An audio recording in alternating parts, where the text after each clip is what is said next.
Yes. નમસ્તે sir. જી નમસ્કાર. અમ, સર પહેલા તો હું એ કહી દઉં કે બધાને ખબર હોય કે નહીં, પણ હું 6 મહિનાથી આપની સાથે જોડાયેલ છું. હું છેલ્લા 30 વર્ષથી પ્રયત્ન કરતી હતી, પણ મેં કોઈ દિવસ પ્રયત્ન મૂક્યો જ નહોતો કે મારું ડિલિવરી પછી વજન વધી ગયું હતું. અને મને હમણાં તો બધા ડોક્ટરો ના પાડતા હતા કે હવે તમે એક્સેપ્ટ કરી લ્યો કે તમારું વજન આટલું જ રહેશે, કારણ કે મારી ઉંમર પણ છે, 58 વર્ષ છે. પછી મારે એક કિડની છે, ઘણા બધા. એટલે મતલબ તકલીફ કોઈ નહોતી, મને બ્લડ પ્રેશર ડાયાબિટીસ કઈ નહોતું, પણ મને એમ હતું કે મારે હેલ્ધી રહેવું છે, એટલા માટે મારે વજન ઘટાડવું હતું.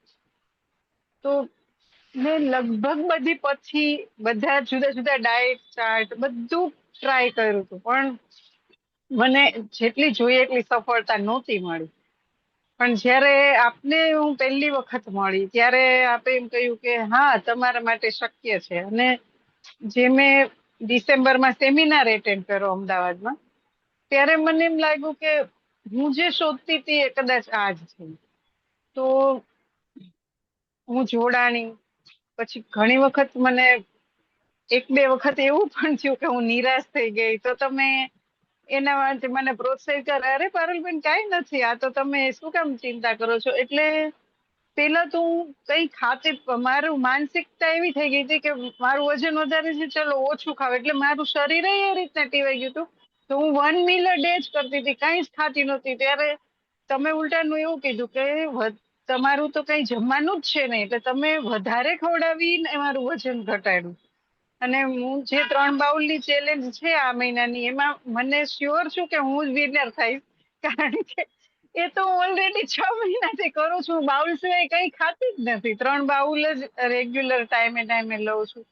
પણ સર, રેગ્યુલર ફોલો અને જે રેગ્યુલર તમારું બુસ્ટઅપ છે એ ખરેખર એક અદ્ભુત છે. અને એનાથી જ તે આ બધી સફળતાઓ મળે છે. કે જયારે અમે કમજોર પડીએ છીએ, થોડાક ઢીલા પડીએ છીએ, એટલે તરત જ અઠવાડિયે ફોન આવી જાય છે, 1 મહિને તમને મળીએ છીએ, મંથલી મીટિંગ થાય છે.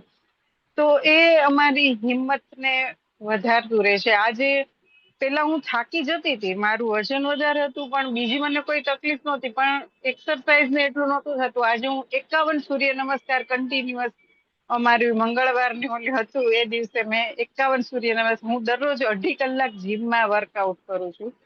અત્યારે મારી સ્ટ્રેન્થ ટ્રેનિંગ પણ ચાલુ છે, અને હું 7.5 કિલોના ડમ્બેલ થી કરી શકું છું. અને મારું બોડી એજ ઘટી છે, મારા મસલ્સ ગેઇન થયા છે, મારું ફેટ લોસ થયું છે, મારી પેટ ઉપરની ચરબી ઓછી થઈ છે. એટલે ઇન્ટરનલ ઘણા બધા ફાયદા થયા છે. એ સિવાય જે મારું સ્કિન નો ગ્લો, એ તો આટલું આપણે ખાઈએ તો આવે. પણ જે કોઈ જોવે છે તો આ જીમમાં બધા મને એમ કે છે કે તમે હવે યંગ દેખાવા લાગ્યા છો. તો યસ. એ ખરેખર બહુ. અને બીજા બધા કરતા જે મારી જે સ્ટ્રેન્થ વધી છે, કે જે મારી સ્ફૂર્તિ વધી છે, એ અદ્ભુત છે. હું સવારથી 4 વાગ્યાથી મારો દિવસ ચાલુ થાય છે, રાત્રે 10 વાગે પૂરું થાય છે. પણ એ દરમિયાન મને એક ક્ષણ પણ એમ નથી થતું ચલો હું થાકી જાઉં અને હું બેસી જાઉં. હું મારા બુક સ્ટોરમાં 11 થી 8 9 વાગ્યા સુધી તો મારું કામ કરું છું. એટલે ખરેખર બહુ જ. સર, તમારું એટલું દિલથી ધન્યવાદ કરું છું કે હું એના માટે, મારી પાસે વર્ણન કરવાના શબ્દો નથી. પણ તમે એક બહુ જ સારું કામ કરી રહ્યા છો, કે જે અમારા જેવા લોકો છે એને તમે હિંમત, પ્રેરણા અને પ્રોત્સાહન આપો છો. અને એના માટે અમે બધા, અમારા બધા ટીયુટી પેશન્ટ તરફથી હું તમને ફરીને ખૂબ ખૂબ ધન્યવાદ કરું છું સર. So much. પારુલબેન, તમને ધન્યવાદ છે સૌથી પહેલા તો કે તમે જે એજ, જે મોટો સાથે બહાર નીકળ્યા હતા, આપણે મળ્યા હતા. હમ. વચ્ચે તમે ઇમોશન પણ થયા હતા, રિઝલ્ટ નથી મળતું, હું ખીજાઈશ. હા. તો થોડું મારી પર્સનાલિટી એવી છે કે હા, હું પેલી તમારી સ્ટ્રીક બીક રહેતો હોઉં લાગતી છું. હતી. પણ બેઝિક કેવું હોય કે ભાઈ, તમારા સૌથી પહેલા તો એ છે પારુલબેનની એક પણ બીમારી નથી. બરાબર. એમનો મેઇન ગોલ એ હતો કે વેઇટ લોસ કરવો, જે નહોતો થતો, જે સરસ મજાની રીતે થઈ રહ્યો છે. પ્લસ સૌથી અગત્યનું, એમના જે મસલ્સમાં છે એના રીડિંગ જે એ છે વીકલી ચેક કરતા હોય છે, એમાં બાયસેપના મસલ્સ અને જે મસલ્સ વધવા જોઈએ વધી રહ્યા છે, અને જે જગ્યાનું ચરબી ઘટવી જોઈએ એ પ્રોપર વેમાં ઘટી રહી છે. 2.5 કલાક જીમમાં તમે છે ને, કોઈ પણ મેમ્બર્સ, આમાંથી જેટલા મેમ્બર્સ છે એ 2.5 કલાક ખાલી વાતો કરવા પણ તમે જીમમાં ન જઈશો. જ્યાં પારુલબેન 2.5 કલાક ખરેખર સખત મહેનત કરે છે. પ્રાઇમરી એમણે વાત કરી, એ વાત ઉપર હું પોઈન્ટ આઉટ કરવા માંગુ છું કે ભાઈ એમાં કેલરી ડેફિશિયન્ટ જ્યારે બોડીની અંદર થાય, એટલે કે વધારે પડતા આપણે ભૂખ્યા રહેતા હોય, કેલરી ડેફિશિયન્ટ થાય, જેમ એમને પારુલબેનને સમજાયું હતું, ત્યારે બોડી હાઈ એલર્ટ મોડ ઉપર આવે. ત્યારે તમારું બોડી તમે જેવું થોડું ઘણું ખાઓ એને સ્ટોર કરી દે, અને જે ફેટ આપણી પાસે હોય, જે કેલરી સ્ટોર હોય, એને યુઝ ન થવા દે, અને એના કારણે તમારો વેઇટ ડાઉન ન થાય. તો યુઝલી આવા ઘણા અમારા એક સુરતના પણ છે કે જેમને મેં કહ્યું કે ભાઈ તમે સવારે બ્રેકફાસ્ટ શરૂ કરી દો અને બપોરે લંચમાં એટલીસ્ટ એક ટાઈમ અનાજ લો. પરેશભાઈને પણ આ મીટિંગમાં મેં વાત કરી હતી રાજકોટની અંદર, કે ભાઈ તમારે એક ટાઈમ તો અનાજ ફરજિયાત લેવું પડશે. મને કે ના સર, લેવું જ પડશે, કોઈ પણ સંજોગોમાં લેવું પડશે, because that will help your body કે જે કંઈ એને પેટ્રોલ ડીઝલ જોઈએ છે એ ટાઈમે એને મળી રહે, જેથી કરીને પેલું એલર્ટ મોડમાં રહી અને આપણે જયારે એક્સરસાઇઝ કરવા જઈએ ત્યારે એ શું કરે, એ ફેટ જ ડિઝોલ્વ ન થવા દે, એ ચરબીને ડિઝોલ્વ ન થવા દે. તો એના માટેથી પછી થાય શું, મસલ્સ વેસ્ટિંગ થાય, એટલે કે મસલ વેસ્ટ, એટલે કે ઓછા થાય, ચરબી ઓછી થાય જ નહીં. સો દેટ્સ વાય બહુ જ સરસ રિઝલ્ટ મેળવી રહ્યું છે, અને એટલા માટે તમને સન્માનિત કર્યા છે.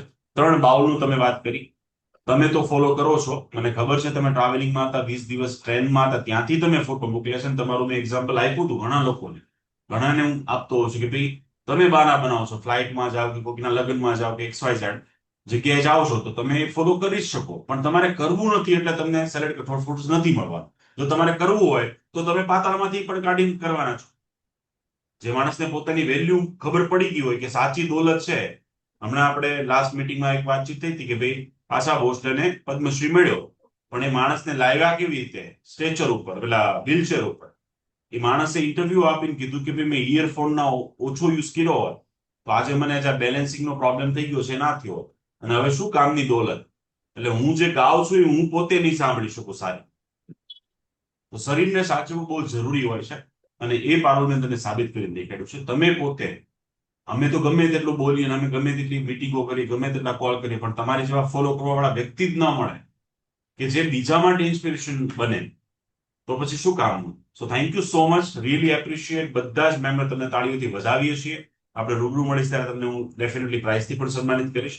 અને ખરેખર તમને મળીને મને પોતાને પણ ઇન્સ્પિરેશન મળતું હોય છે. તમારા જેવા મેમ્બર્સનો બહુ બધી જગ્યાએ હું બહુ બધા પ્લેટફોર્મ ઉપર એક્ઝામ્પલ આપતો છું, જે આજે બધાને સન્માનિત કરી રહ્યા છે. જેમ કે નિશાબેન છે, તો એ કઈ સમજો કે એટલા હાઈ ક્લાસ લેવલના ભણેલા ગણેલા વ્યક્તિ નથી. એટલે આવા બધા પ્રોગ્રામ ચાલતા હોય છે, પણ આ એક માત્ર પ્રોગ્રામ છે, ઓપન ચેલેન્જ આપીને કહું છું, જ્યાં અમીર લોકો પણ છે, ગરીબ લોકો પણ છે, શહેરના લોકો પણ છે અને ગામડાના લોકો પણ છે, ભણેલા પણ છે અને અભણ પણ છે, અને બધાને બધા રિઝલ્ટ મળી રહ્યા છે.